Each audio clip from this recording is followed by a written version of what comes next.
Hello friends, कैसे हैं आप सब। आज मैं जो एपिसोड एक्सप्लेन करने वाला हूँ वो एपिसोड नंबर 5 है। अगर आपने इससे पहले के एपिसोड नहीं देखे, उनका लिंक मैं डिस्क्रिप्शन में दे दूंगा। वहाँ पर जाकर आप पहले के एपिसोड का एक्सप्लेनेशन भी देख सकते हैं। तो शुरू करते हैं इस एपिसोड को। इस एपिसोड की शुरुआत होती है नताशा रोमानोफ के एक मैसेज से, जिसमें वे साफ साफ बोल रही होती है कि एक सिंथेटिक गैस के थ्रू तुम्हें दुनिया में फैली विडोज को आज़ाद करना होगा। तभी हम 2018 के एक सीन को देखते हैं जिसमें येलिना अपने एक साथी सोनिया के साथ मिलकर किसी घर में घुस रही होती है। उनका मिशन होता है उस घर में रह रही एना को ब्रेन वॉश से आज़ाद करना। लेकिन जैसे ही एना के सामने येलिना और उसकी दोस्त पहुंचती है तो बिना किसी बात के वे सब एक दूसरे से लड़ना चालू हो जाती है। और थोड़ी बहुत उठापटक के बाद में फाइनली येलिना एना के ऊपर वह एंटीडोट छिड़क देती है। उसके छिड़कने के बाद में एना जैसे ही खड़ी होती है तो वह पहले अपने कारपेट को खराब होते हुए देखकर बोलती है कि तुमने मेरा इतना महंगा कारपेट खराब कर दिया। ये सुनकर सोनिया बोलती है कि ये तो वश में थी ही नहीं। तो येलिना बोलती है जब ये वश में नहीं थी तो इसने हमसे लड़ना चालू क्यों किया। तो इस पर एना बोलती है कि तुम लोग जबरदस्ती चोरी से मेरे घर में घुस आए हो, इसलिए मैंने सोचा कि तुम लोग वश में हो। इसके बाद तीनों बैठकर आराम से बात कर रहे होते हैं। तो एना येलिना से पूछती है कि अब तक तुमने कितनी वीडियोस बचाई। तो येलिना बोलती है बहुत। तो एना उससे पूछती है कैसा लगता है जब वह लोग आज़ाद होती है। इस बात पर येलिना बोलती है कि बहुत सुकून मिलता है उन सबको वाकई में अपनी असली जिंदगी में लाकर। इसके बाद येलिना वॉशरूम यूज करने के लिए चली जाती है, लेकिन वहां पर कुछ ऐसा होता है जिसको देखकर शायद आप लोग वापस 2018 में चले जाए। थाइनोस के चुटकी बजाने के बाद जो लोग वेपराइज्ड हो गए थे उनमें एलिना भी शामिल होती है। और दूसरी चुटकी बजाने के बाद जब वो लोग वापस आते हैं तो वो वहीं पर पाए जाते हैं जहाँ पर वो पहले होते थे। येलिना जब वॉशरूम से निकलती है तो बाहर उसी घर में एक आदमी को देखकर वो उस पर हमला करने वाली होती है, लेकिन तभी एना उसे बोलती है कि तुम वापस आ गई। ये सुनकर येलिना शॉक्ड हो जाती है। तब एना उसे बताती है कि अब वो समय नहीं है जब तुम छोड़कर गई थी, उस बात को 5 साल बीत चुके हैं। ये सुनकर येलिना शॉक्ड हो जाती है और उसे समझ में नहीं आता कि वह अब क्या करे। तो वह एना को बोलती है कि मुझे नताशा को बताना होगा कि मैं ठीक हूँ, और वो ऐसा बोलकर वहां से चली जाती है। फिर हम प्रेजेंट डे में आते हैं जहाँ पर केट उस फाइट के बाद में इंजर्ड अपने घर पर पहुंचती है। केट को इंजर्ड देखकर एलिनोर काफी वरिड हो जाती है। तब एलिनोर पूछती है कि क्या तुमने वापस क्लिंट बार्टन के साथ काम करना चालू कर दिया। तो केट बोलती है नहीं मॉम, अब मैं उसके साथ काम नहीं करूंगी क्योंकि उसने मुझे अपने आप से दूर कर दिया। आखिर में जो आप चाहती थी वह हो ही गया। यह कहकर केट एलिनोर के गले लगकर बहुत जोर जोर से रोने लग जाती है। फिर तभी एलिनोर प्यार से उसको अपने कमरे में लेके जाती है और उसकी ड्रेसिंग कर रही होती है। फिर तभी केट उससे बोलती है कि मॉम मुझे आपको कुछ बताना है। केट उसे बताती है कि अरमान के केस की तहकीकात करते वक्त उसे कुछ ऐसे सबूत मिले हैं जो जैक के काले धंधों की तरफ इशारा करते हैं। हमें पता चला कि स्लोन लिमिटेड नाम की कंपनी का सीईओ जैक है और ये सीधा उन ट्रैक सूट वाली गैंग से जुड़ा हुआ है। मॉम आपको मुझे प्रॉमिस करना होगा कि ये बात आप अपने तक ही रखेगी।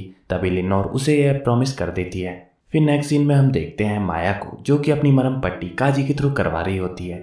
आखिर उस फाइट में माया भी इंजर्ड हो गई थी। माया काजी को बताती है कि वहां पर एक लड़की और थी जो कि वेल ट्रेन फाइटर थी। तो काजी उससे पूछता है क्या वो उनके साथ थी। तो माया बोलती है मुझे नहीं पता। तो काजी उसे बोलता है कि तुम्हें रोनिन का पीछा करना छोड़ना होगा, तुम पहले ही बहुत जोखिम उठा चुकी हो। मैं तुम्हारी मदद करूंगा, लेकिन रोनिन के मारने के बाद ये किस्सा यहीं पर खत्म हो जाएगा। और इसके लिए माया तैयार हो जाती है। फिर नेक्स्ट सीन में हम देखते हैं कैट अपने पुराने वाले घर में आती है जहाँ पर पहले आग लगी हुई थी। लेकिन जैसे ही कैट थोड़ा आगे बढ़ती है तो पीछे येलिना भी आ जाती है। येलिना को देखकर कैट शॉक्ड हो जाती है और एक केचप की बोतल उठाकर उसके ऊपर मारती है। कैट येलिना से पूछती है कि मुझे मारने वाली यहाँ पर क्या लेने आई है। तो येलिना बोलती है कि अगर मुझे तुम्हें मारना ही होता तो मैं अब तक मार चुकी होती, लेकिन मुझे तुमसे कुछ बात करनी है। तभी येलिना केट बिशप से पूछती है कि तुम क्यों क्लिंट बार्टन के लिए अपनी जान खतरे में डाल रही हो। वह एक जल्लाद है, उसने काफी लोगों को मारा हुआ है। तो केट बोलती है वह एक हीरो है और उसने दुनिया बचाई है। तो येलिना बोलती है दुनिया मेरी बहन नताशा रोमानोफ ने बचाई है। तो केट उसे बताती है क्लिंट और नताशा तो फ्रेंड्स थे ना, फिर तुम उससे क्यों मारना चाहती हो। तो येलिना बताती है कि मेरी बहन आज नहीं है तो सिर्फ क्लिंट बार्टन की वजह से, और तुम उसे जैसा समझ रही हो वो वैसा नहीं है। आखिर तुम उसे कितने टाइम से जानती हो।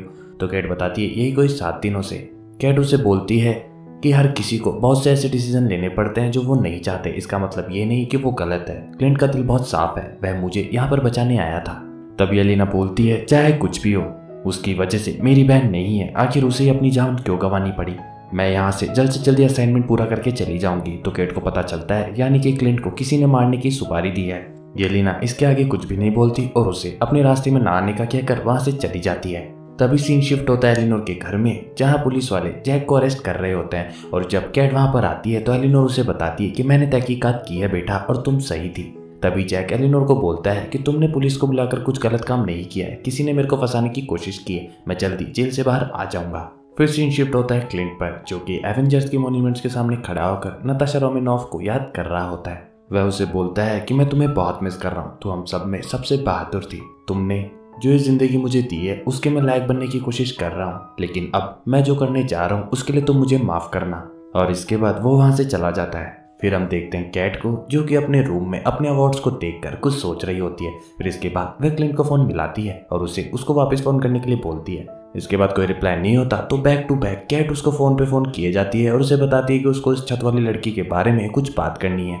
इसके बावजूद भी क्लिंट उसे वापस फोन नहीं करता तो कैट गुस्सा हो जाती है। फिर तभी हम ट्रैक सूट वाले दो बंदों को कार के अंदर देखते हैं। वे दोनों अपनी कुछ बातचीत कर ही रहे होते हैं। उनकी गाड़ी में सीधा आके एक एरो लगता है। उस एरो में एक संदेश होता है कि माया मुझे वहीं मिलो जहां पर तुम पहले रॉनिन से मिली थी। फिर तभी क्लिंट को दिखाया जाता है अपनी बीवी से बात करते हुए। वह उसे सारी बात समझा देता है कि माया रुकने वाली नहीं है, उसे मुझे रोकना ही पड़ेगा, यानी कि मुझे वापस से रॉनिन बनना पड़ेगा। वह लॉरा को बताता भी है कि अब सिचुएशन यहाँ पे और भी खराब हो चुकी है, क्योंकि किसी ने ब्लैक विडो को मुझे मारने के लिए भेजा है। मुझे ये सब यहीं पर खत्म करना होगा, नहीं तो ये थ्रेट हमारी फैमिली तक कभी भी पहुंच सकता है। तो लॉरा उसे बोलती है कि तुम्हें जो करना है वो करो, इसमें मैं तुम्हारे साथ हूँ। फिर हम देखते हैं माया को, जो कि रॉनिन से मिलने का इंतजार कर रही होती है। वैसे तो रॉनिन ने माया को बोला था कि अकेले आना, लेकिन वह काजी और अपनी गैंग के साथ में वहां पर आता है। रॉनिन धीरे धीरे उन सबको मार रहा होता है और लास्ट में जब वह माया के पास में पहुंचता है तो उन दोनों के बीच में धमाकेदार एक्शन वाली लड़ाई चालू हो जाती है। फिर तभी एक सीन आता है जहां पर रॉनिन अपना नकाब उतारता है, यानी कि माया को पता चलता है कि रॉनिन ही क्लिंट है। क्लिंट माया को बोलता है कि ध्यान से मेरे चेहरे को देखो, तो माया बोलती है ताकि मैं तुम्हें अपने आप को मारता हुआ देख सकूं। क्लिंट बोलता है नहीं, अगर तुम में से कोई भी मेरे या मेरी फैमिली के पीछे बाद में आया तो एक भी जिंदा नहीं रहेगा, और ये मेरा प्रॉमिस है। तभी क्लिंट माया को बोलता है कि तुम और मैं दोनों एक जैसे हैं, तो माया बोलती है नहीं, तुम एक मॉन्स्टर हो। तो क्लिंट बोलता है नहीं, हम एक हथियार है जो अगर बदले की आग में अंधे हो जाए तो किसी के भी द्वारा आसानी से मैनिपुलेट किए जा सकते हैं। मेरा भरोसा करो, मेरे साथ भी वही हुआ था जो अभी तुम्हारे साथ हो रहा है। मैं तब तुम्हारे बॉस के लिए काम करता था, वही बदले की भावना का फायदा उठाकर मेरा फायदा उठा रहा था। उसी ने मुझे तुम्हारे फादर को मारने के लिए भेजा था। लेकिन माया को इस बात पर विश्वास नहीं होता और ऐसा सुनते ही वह वापस क्लिंट पर हमला कर देती है। लेकिन जैसे ही वह क्लिंट को मारने वाली होती है, केट उस पर अपना एरो चला देती है, जिससे माया का ध्यान भटक जाता है और क्लिंट वहां से चला जाता है। इसके बाद माया भी अपनी बाइक पर बैठकर वहां से चली जाती है। फिर क्लिंट केट के साथ मिलकर वहां से चला जाता है। फिर हम देखते हैं माया को, जो कि काजी का एक जगह पर इंतजार कर रही होती है। वहां पर आते ही काजी उससे पूछता है कि क्या तुमने उसको मारा? तो माया बोलती है नहीं, वह हाथ से निकल गया। ये सुनकर काजी बहुत परेशान हो जाता है। काजी को परेशान देखकर माया उससे पूछती है कि तुम उस रात मीटिंग में क्यों नहीं थे? तो काजी बोलता है कौन सी मीटिंग, तुम किस मीटिंग की बात कर रही हो? तो माया बोलती है उसी रात की मीटिंग जिस रात मेरे पिता का कत्ल हुआ था। तो काजी बोलता है शायद मुझे किसी ने कॉल ही नहीं किया। तभी काजी उससे पूछता है कि ये सवाल तुम क्यों पूछ रही हो? तो माया बोलती है कुछ नहीं, ऐसे ही। दोस्तों, यहाँ पर हमको पता चलता है कि माया को कहीं ना कहीं क्लिंट की बातों पर भरोसा हो जाता है, इसीलिए वह काजी के साथ में पूछताछ कर रही थी। सही जवाब न देने पर माया वहां से चली जाती है। फिर हम देखते हैं केट और क्लिंट को। केट क्लिंट को बताती है कि कोई एक जरूरी बात है जो मुझे तुम्हें बतानी है। तो क्लिंट पूछता है क्या? तो वह उसे बताती है कि उस छत वाली नकाबपोश लड़की से वह मिली है, वह और कोई नहीं बल्कि नताशा रोमानोफ की बहन है। ये सुनकर क्लिंट बोलता है येलिना, और वह थोड़ा परेशान हो जाता है। फिर इसके बाद हम केट की माँ एलिनोर को देखते हैं, जिसका पीछा खुद येलिना कर रही होती है। येलिना एलिनोर को छुपते छुपाते किसी बिल्डिंग में एंटर करते हुए देख रही होती है। फिर तभी सीन शिफ्ट होता है क्लिंट, केट और ग्रिल्स पर। वे सब तीनों मिलकर ब्रेकफास्ट कर रहे होते हैं। तभी केट के मोबाइल फोन पर येलिना का मैसेज आता है और उसे पता चलता है कि उसको हायर करने वाला और कोई नहीं बल्कि खुद उसकी माँ एलिनोर बिशप है। केट को परेशान देखकर जब क्लिंट पूछता है केट क्या हुआ, तो केट उसे बताती है कि ये माँ के साथ में कौन है। क्लिंट उस वीडियो को देखकर बोलता है ये वही है जिसका मुझे पूरे टाइम डर था, किंग पिन। और इसी के साथ ये एपिसोड यहीं पर खत्म हो जाता है। तो दोस्तों, इस एपिसोड का एक्सप्लेनेशन आपको कैसा लगा कमेंट करके जरूर बतावें, और अगर अच्छा लगा तो इस वीडियो को लाइक जरूर करें, और हमारे इस चैनल को सब्सक्राइब नहीं किया तो इसको सब्सक्राइब जरूर करें, ताकि ऐसे ही सीजन्स के शानदार एक्सप्लेनेशन मैं आप लोगों तक लाता रहूं।